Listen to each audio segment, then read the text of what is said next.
We're down to the final, the second to last commentary before I go. So, in this one, I don't really have much I want to talk about necessarily. Instead, I kind of want to just talk more about the run itself and try to do a commentary of kind of going through my thought process on things. And starting off, this is a really good seed. Village right next to an ocean. I mean, this is like pretty ideal, especially a fair amount of hay bales, so I'm immediately thinking cod strats. I'm gonna easily have enough to be able to get plenty of food, because that's honestly one of the biggest differences in practice runs versus real runs, is that in practice runs you can just, in practice runs you really need to make sure that you have enough food, because obviously if you die and you run out of food, then you have to restart.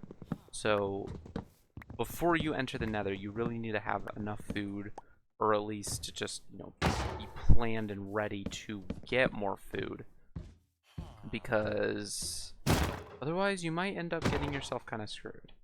In real runs, you can just, oh shit. I honestly wonder if I just skip cod strats since there's a ship right there. It's probably the play, honestly. Yeah, I'm gonna just skip it. This is actually a really good seed. Incredible crafting skills by me. Never seen anything better, I'm sure. And wow, there's actually a lot of hay bales. For how small this village is, there's a lot. So yeah, this is a phenomenal start to a run. I should have made doors as well, because I'm going to be doing a magma ravine, most likely. But this is a really good run so far. But yeah, I kind of realized, so before, with front loading the runs, I was doing like 10 per day for a good while. And I planned to just do that for the last day to just finish off the runs. I ended up having like 14 left that I was going to try to do in one day to finish it off. But I ended up deciding instead that I would just kind of do them slower. So I've been doing like 2 or 3 a day. And after this one, there's 5 left. So I'm just going to do those with just doing 1 a day, because I just figure that just makes a lot more sense to kind of end how the challenge is actually supposed to be, where just 1 a day, chill out a little bit, and yeah. And I've only done 3 today, so it's been a lot nicer than doing like 15 a day. Or I never did 15 a day, but it sometimes felt like it. Just a lot a day, like 10 usually. I had a day where I did like, or a couple days actually, where I did 12. So, and this is a really good enter time so far. Especially for having really good food, like a really good food supply. This is a remarkably good run so far. Sub 330 enter is so nice to see. Unfortunately, no Bastion is loading in immediately. Soul Sand Valley. Yeah, nothing is loading at all, so that's not ideal.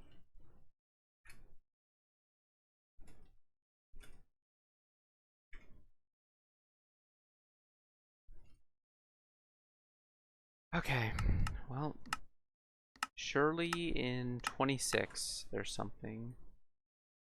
There is a fortress somewhere. Okay, Bastion just loaded in. Ooh, which way? I'm gonna go this way just because it's the one I saw first. It looks also like it has better terrain. I definitely could do fort first, considering I can make a shield, but I just kind of don't feel like it. I think unless I see it on the way, just going 24 chunks isn't, or 26 chunks isn't that bad. So We'll just rip it out. I might, depending how this terrain stays, this definitely could be sub 25. Probably more realistic to get a sub 30 versus a sub 25, but it just really depends on how the terrain goes. Looks like I'm definitely gonna have to mine some blocks here, so I'll just do this. Even though it is faster to use an iron pick on netherrack, I just often prefer this just so I don't use my pick's durability if I end up having to dig through walls a ton. I guess I could just make an iron shovel, honestly, but... Actually, yeah, I literally can just make another iron pick. If I have to get more blocks, I'll definitely just get them with netherrack. That was not my brightest play. Bit of a time loss there. I don't know, I've been pretty confident with my speed bridges recently, but with this run being pretty solid pace, I think I'm just going to take it slow and just chill out. Not embarrass myself.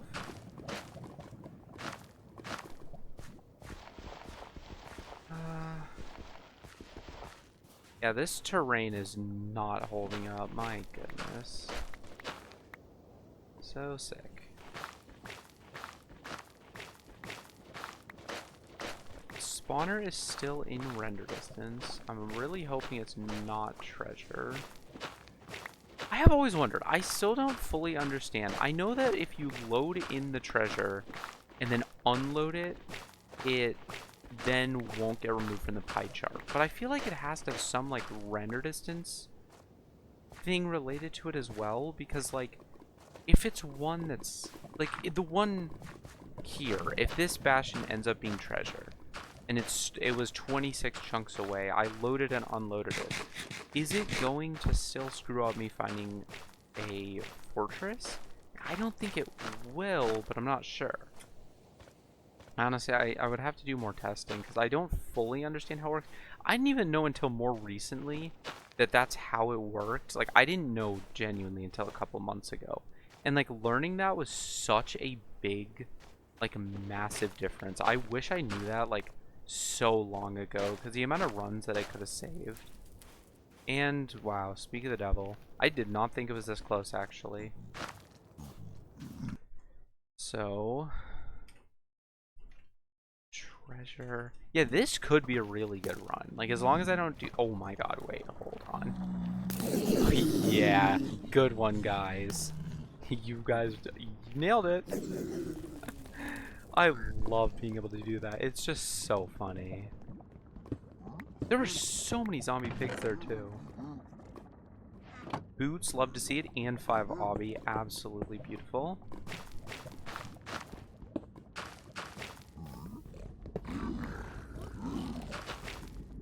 I'm just doing that. I don't want this guy shooting me off. Yeah, piglins on the bridge are just so rough. If this could be a sub 10 bastion leave, that would be wonderful. I don't know how feasible that's going to be because it's treasure, so I totally could just get rolled, but we'll see. Yeah, that is definitely one thing about practice runs, is that treasure becomes a lot... Treasure is very good and very bad at the same time. It's very safe to the point where, like, if you don't get all traits from it, like, there's been some times where I still somehow won't get enough, like, 20 obbies from a whole treasure. That's, like, really rare. But it's also just so slow. Because if you have to loot bottom treasure, like if it's just top, you're good. But the amount of times I don't get everything I need from top treasures, honestly, I feel like disproportional. I feel like I get rolled a lot. But it's probably just me being pessimistic, honestly. I did get a pretty good amount of gold blocks from this one, though, so hopefully I get everything I need. I already have 5 obbies, so that's hopefully a good look for actually getting 20. Oh, yeah, man. Of course it un-aggroes like Alan killing it. That's just so average.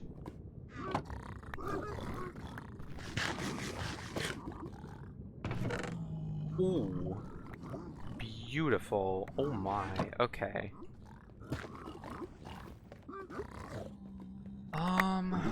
Got 20. Pretty good amount of pearls. Tons of fire res. Good amount of string. Even, oh my god, even a stack of glowstone. I am so out. I still am obviously going to break the bottom so that I can actually locate a fort, and hopefully, if I'm insanely lucky, it's been a really, really long time since I've got a looting sword from one of these. I mean, obviously it's just rare in general, but it would be cool. It's so awesome getting looting from treasure.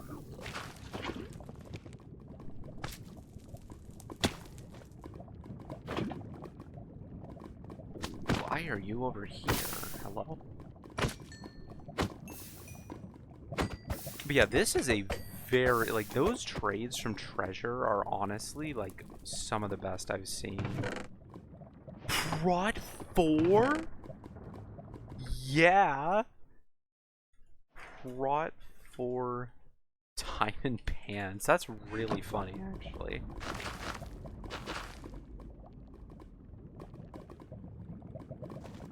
Oh my god, can I not almost sprint in the lava because of that? I think I'll just grab, like, just 7 blocks. That's good. You take... I forgot I just didn't throw... Oh my god. Okay, how did I not get hit there? And it is... So it is unloaded. So even though I loaded this bastion before, it's still unloaded from the pie chart. That's what I thought it did, but, like... That just makes me wonder, how does it actually work? If any of you know, like if any of you watching know how it works, like obviously I unloaded and then reloaded this bastion, which I know is supposed to make it where I can't find a spawner on the pie chart, but then obviously it's letting me. So I think it's maybe like 20 chunks away. Like if it's more than 20 chunks away, it doesn't do that. Like I just don't know. So if any of you know, I'd love to know like how that actually works. This run is actually really good. It's obviously not like insane, but the trades are really solid. It's not even close to a sub 10 bastion leave, unfortunately, because I did all that at the bottom, but I also can just make a bunch of gold picks. I don't know why I honestly still grab 7 gold blocks. Like, it's just not worth it at all. I just, like, it's nice because it makes, like, almost a full stack, and, like, but realistically, just 3 or 4 is plenty to go for the entire run. So I really do just need to stop having that extra time loss for absolutely no reason. Okay. I'm already that close to the fort. This is a really good run to comment on because, like, I was really worried that I would just get a super long run that would just have nothing really... I mean, I guess it hasn't been that interesting to talk about, but, like, at the same time, it's been a relatively fast-paced run, which has been really nice because just going place to place pretty quick here. I don't see... I see the fort. Oh my goodness. Yes, dude. This run is actually so good. I don't think I could sub 20 it unless I'm incredibly lucky. What are my chords? My chords are also actually pretty decent if I wanted to try and... Wow, that... Okay. If I want to try and get a sub 20... It's looking pretty unlikely. I'm gonna be honest. I don't think there's any chance that I actually... I hate situations like this. I really hate situations like this. Like, is that Wither Skeleton gonna jump down on me? Please stop being annoying. Please, please, please stop being annoying. Did it really not see me there? You're kidding me. Oh, oh my god, what is happening? I don't know how that didn't hit me. I freaked out so bad. I fell down the block when I meant to go back in the cave and just panicked. And I don't know how it didn't end up hitting me there, but I will not complain at a free wither kill. I do so bad in those situations though, because it's like if I make a single mistake and just let a wither skeleton get the drop on me, it's literally 2 taps. And that's, I mean, fortresses are easily the worst part of hardcore in terms of the damage difference. Because, I mean, getting 2-shot is just ridiculous. Fortunately, it's pretty easy to avoid if you just play it safe, but it's just, you make one mistake, it's over.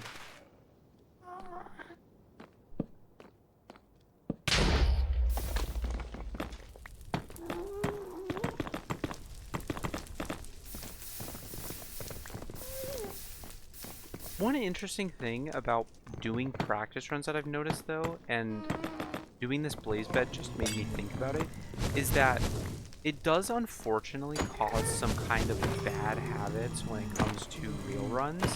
Obviously it's good to get that practice and like be able to practice end games and stuff like that pretty consistently. But for example, with blaze bedding, really in a real run, I probably should break the fire first, even though it's riskier, like after blaze bedding, just because that has more of an impact on spawning instead of just placing blocks. But in practice runs, I place. Are you done? Are you done? Can you like stop being annoying?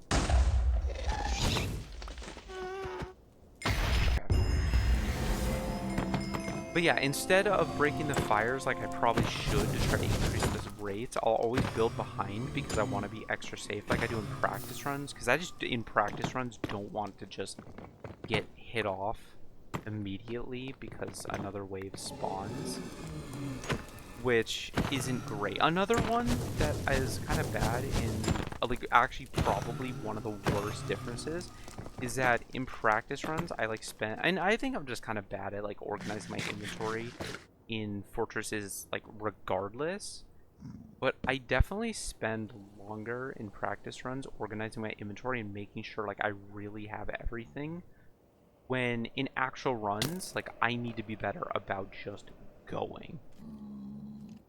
So that's something I've definitely been trying to get better at in really both types of runs, because it's really important to be quick at, oh my god, it's really important to be very quick at organizing inventory in really every capacity, and it's definitely one of my weak points, I would say.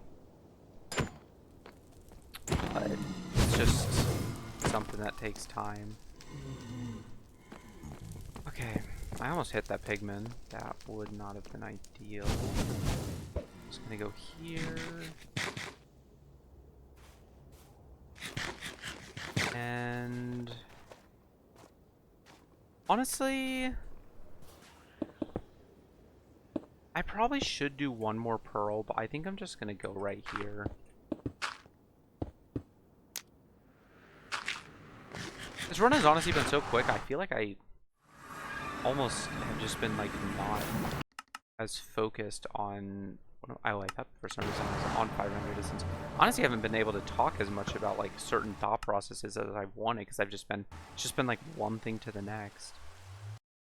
156.9. I'm also just terrible at remembering 156.9.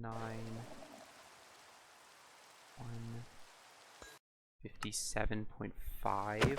I'm terrible about remembering the numbers, so I usually will say it out loud, like especially if I'm doing a commentary or if I'm like on call, because otherwise I will just forget. And there's been like a lot of, oh no.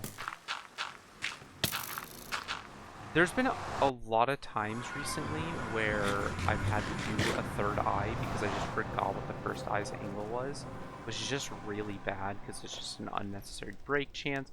It's a time loss. It's just not good. So I've been trying to be better about remembering it. It's just not a good habit to be in to keep forgetting. Okay. If I make that, I'm actually insane. I was close. I just couldn't even really tell what was happening.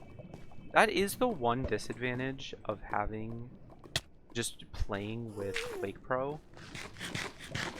But I think it's worth it. I like to be able to constantly have the benefits of Quake Pro and be able to see everything around me. I always find it interesting, like, whenever I'm watching runners, I literally never notice the fact that, like, their FOV is different, even though it'll be, like, 70 or 90 or something. Like, I never noticed that, but then when I change my FOV to, like, I'm trying to think of an example of when I would change my FOV to be in the 70s for something. Or I guess, like when I change my FOV for, like, thumbnails, that's more like 50, though, so that's not really a fair comparison. But it's like, if I do it myself, I notice it when it's like, if it's other runners and, like, watching a video, I don't notice at all. Which I always found kind of to be interesting. 19.0.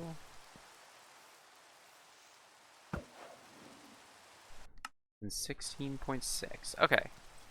Not ideal, but could be worse. This should be a sub 30 if I don't suck at the game. It's actually, I'm just realizing this now. I believe this is going to be, in fact, I might as well just check. So this will be my second sub 30 in a row after the almost 50-minute run that ended my potential streak if I didn't end up screwing up that one run.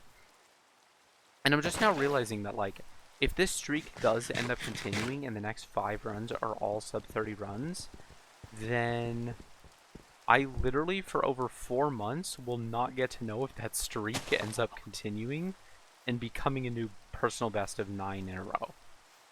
Which is really interesting to think about, that, like, whatever happens in these next 5 runs, after that, it's just done. Like, I can't do practice runs until I'm back. I mean, I guess technically I could, but, like, there's no reason to, because I'll actually be back and ready to do runs on the 10th, so definitely a thing to think about. I'm also hoping when I come back, like, I better learn Axis by the time I'm back. I think that's definitely, like, one of the biggest things that I need to learn when it comes to practice runs, because, I mean, my triangulation method is just so ridiculously outdated. I don't even know why it didn't register in my head at all that this also is just completely on sub 25 pace if I don't throw. How much wool is this actually? Oh, it's perfectly 18. Okay, perfect. Yeah, there's literally, as long as I don't suck at triangulation, and as long as the Stronghold and Dragon cooperate, this really should just be sub 25. I think it is this chunk, isn't it? Yeah, okay. Do a little bit of this, because yet again, I forgot before I got here. It's going to be this corner over here. Man, I came into this thinking I was going to do so good at commenting on the run itself, and I feel like I've done not that great of a job. Maybe it's just because I'm my worst critic, but yeah, and honestly, if you guys want to, like, I don't know, if you guys have any tips for how to be better at commentary, I probably should watch some YouTube videos about it, like different strategies to try to be, like, more interesting. I do think, you know, part of it is just simply practice. I just need to do it more, you know, try to get better at focusing while also still having that commentary. But also, I think there definitely are strategies I can implement to try to... Oh, okay, let's not take all the fall damage in a roll. Oh my... I thought that this was still in, like, a ravine, so I thought that was... I fully thought that was the portal room. That's actually really annoying. Okay, oh, please be sub 25. Please be sub 25. I'm not quite sure because I thought my spike was where I just was trying to go now. So I'm not actually sure where the portal is. Be out here, would it?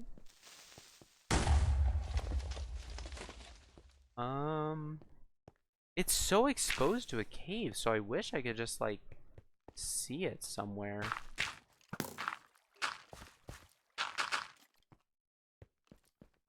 But alas.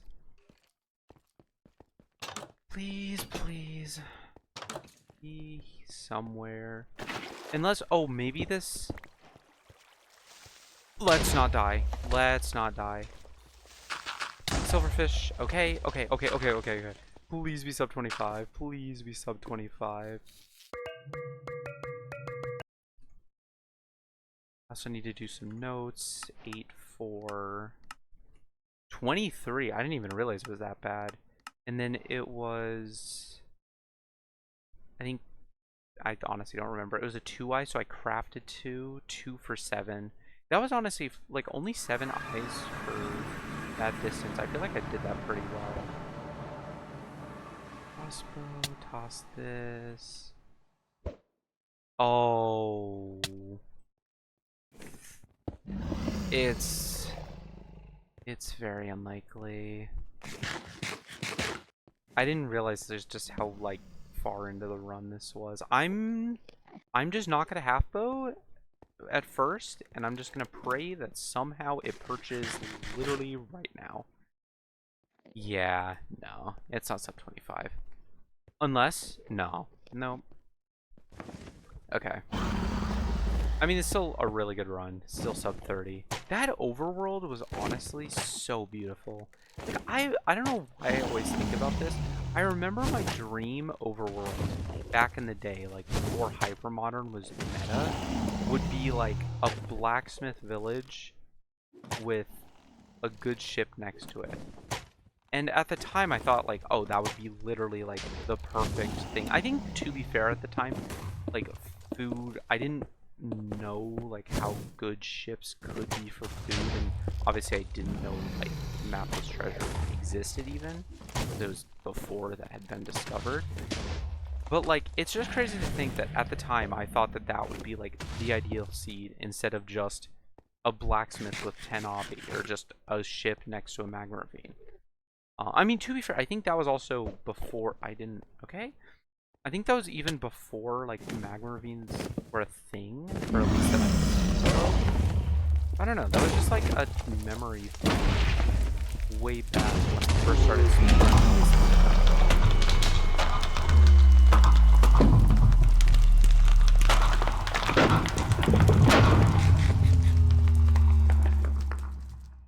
I made sure not to talk in that part because I know in one of my other ones I was talking while the dragon died, and it's just so incredibly loud. And it's raining, of course. But yeah, I mean, this was just such a cool overworld. Like, this, if this had a blacksmith, this is exactly like what... I mean, it would be more in a plains biome without all the dark oak trees, but this is like exactly what me from years ago would have thought was like the ideal seed that any runner could dream of, where nowadays I'm like, you know, I realize it would just be a lot better to just either have just a ship or be like a 10 obby blacksmith, and that would be ideal.